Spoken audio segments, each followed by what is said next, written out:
Politique, pour commenter l'actualité catalane, Jean-Marie Le Pen est allé piocher ce lundi 30 octobre dans ses références franquistes. Espana, una, grande, libre, a été le fondateur du Front National, reprenant la devise instaurée par le général Franco en 1936.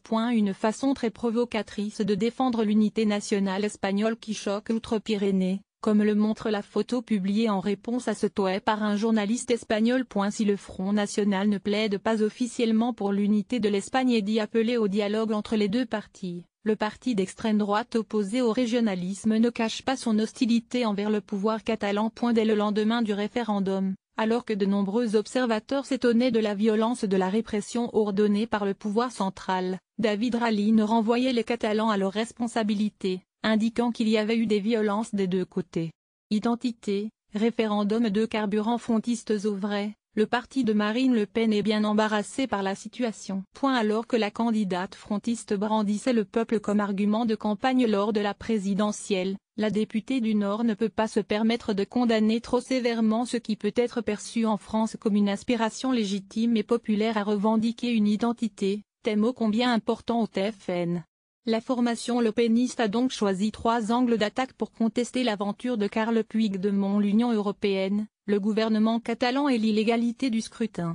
Il est à noter que le PP espagnol soutenu par l'Europe technocratique de Bruxelles porte une grande responsabilité dans ces événements.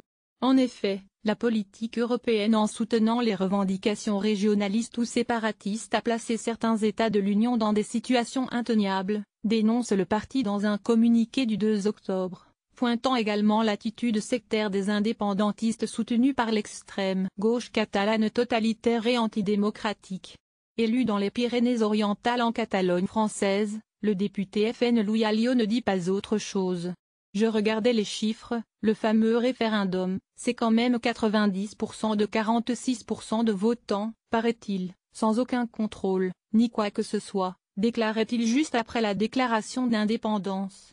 Plutôt surprenant venant d'une formation politique qui soutenait le référendum tout autant illégal en Crimée. Dimanche 29 octobre, Marine Le Pen est allée jusqu'à accuser Bruxelles de pousser au séparatisme, alors que les États membres dans leur ensemble font bloc derrière Madrid. Vidéo ci-dessous. Lire aussi, des dirigeants catalans destitués publient des photos depuis les bureaux qui n'ont plus le droit d'occuper ces régions. Saluent l'indépendance de la Catalogne et y trouvent leur compte à voir également sur le HuffPost. Envoyer une correction.